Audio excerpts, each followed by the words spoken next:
Okay, Reed. Reed Spencer with Sporting News. Given your comments on Pocono, what was your reaction when you saw that the races there were shortened to 400 miles? You know, I think all of us have been asking for that the past few years, and certainly a lot of the fans have too, and they've listened to it. So I think it's good. I think that 500 miles is a bit of a long race, but certainly we might be able to add a little bit more excitement into a 400-mile race. That certainly changes the dynamic. It changes the amount of pit stops. Doesn't change the amount of how far you can go in a fuel run at all, but you will play your strategy a little bit different, knowing that it's 100 miles shorter. Any other questions? Okay, we'll take one right back here in the middle. Yes, this is kind of getting back to an earlier question. Considering the few number of road courses you get to run on, what kind of an advantage, if any, do you think you have that you're running in two events as compared to most of the Sprint Cup guys just doing the one event here? I like being able to run in two races every weekend just because it gives me that extra track time. It gives me that extra incentive to go out and learn the track, learn some braking points, learn some shifting points, just kind of fine-tune your line. When you come out to these places and, for instance, like Indy, we had about 8 laps of practice, and then we went into qualifying trim and had about 3 runs, so that's probably 11 total laps before we got into qualifying, which I didn't qualify very well, and then we had happy hour practices and stuff. So, it's different, but, to me, to be able to run more laps on a track, I feel like is always beneficial. I enjoy that, and here at Watkins Glen, I think that helps a little bit too, and just being able to hone your skills a little bit more, especially at a road course. Turning right and turning left, you don't do it a whole lot, so it's more beneficial to get more laps. Okay, we'll take another question here in the middle. Then our final two will be Claire and David Newton. Kyle, how do you feel about yesterday's announcement on the engine side, TRD and Joe Gibbs Racing, and not only from Cup side, but also from an owner's standpoint in the truck team? Yeah, to me, it's certainly, I think it could be beneficial. With what we've had go on this year, I feel like Mark and the guys have done a great job for us. Over the past 3 years, they've done a great job. We came out of the box in Daytona in 2008 with the strongest engine package out of anybody, and we were really fast. I think all 3 of our cars qualified in the top 11, and Tony Stewart, myself, and Denny, we led most of the races in the restrictor plate races, and then over the years, we've kind of tapered off a little bit, but I feel that more as Toyota as a whole. But I think this will really help us all to be able to put all our resources into one basket rather than run down 2 paths like JD has said. We're doing one thing, and those guys are doing one thing, and anytime you try to combine them, it's so hard to do that because you're so different that everybody's going to have to change something. So I think it's going to be beneficial for all of us. I'm looking forward to when that comes about, next year. This year, everything's going to stay the same all the way throughout Homestead for the 18 team at least.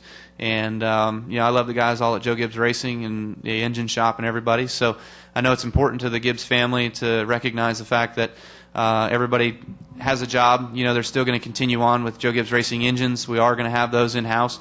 And I'd love more than anything to be able to purchase those engines from Joe Gibbs Racing for my truck team, but JD won't let me. So, it's not that he won't let me. It's his price is too high. So I tell him that all the time, and it's certainly funny, but we joke about it all the time.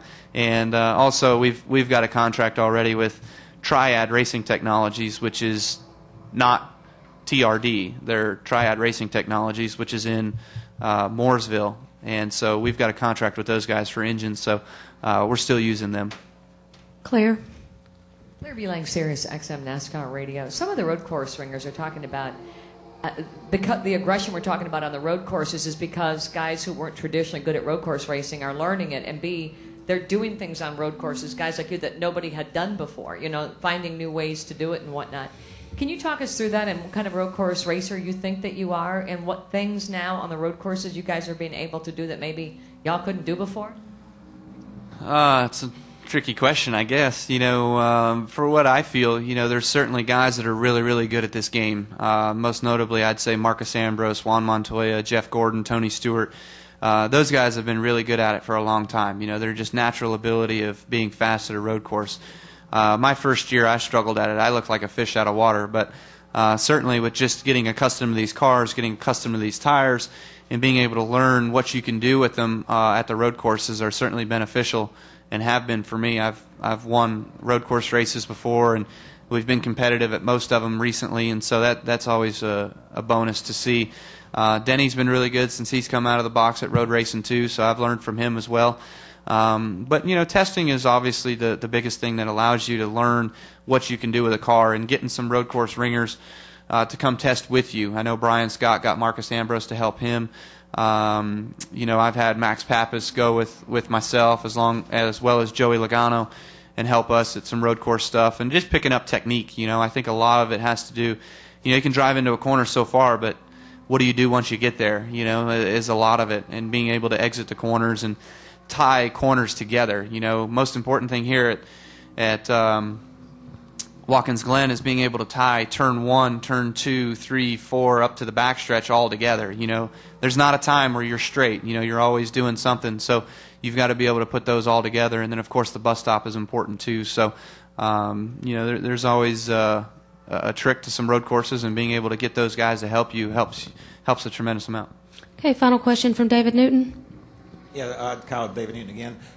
You got Jimmy talking about wanting to win more nationwide races, and you've won, almost as many as anybody out there. Do you find that kind of ironic? I mean, that here's the 5-time champion who's only got one road course win out there, and the second part of that is with Kurt and Jimmy out there on Saturday. You're going to have to kind of stay out of their way, or what do you do with that? I don't know what Jimmy's. Does he want to win more road course races or just more nationwide? Run more races, Jimmy.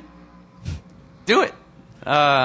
Give that a shot. I do plenty, so certainly it wouldn't bother me a bit. But he's the one that always said that it takes away from your program. So whatever. I've got 49 now. I'm tied with Mark. Certainly, would like to be able to get 50 and break that. That would be something that's pretty awesome to me in the Nationwide Series. So we look forward to that. If we can get it done this weekend, we'll see. But as far as the thing going on between Jimmy and Kurt, it's Biffle made a smart alecky remark about what they needed to do around myself and Kevin, and I feel like you race with integrity, and you race with purpose, and your purpose is to go out there and try to win, not to screw up anybody else's day. That's not my mentality. That's not been my mentality. If I race hard and I get into somebody, that's just a product of me racing hard. That's not malicious intent or anything like that. So for me, it's just a matter of going out there, racing hard. And if those guys are racing together, their history. So if you can get by them, get by them. Otherwise, we'll see if they can't just wreck each other. So you're obviously aware of it. That's all. Kyle, thank you for your time this morning, and good luck this weekend. Thanks.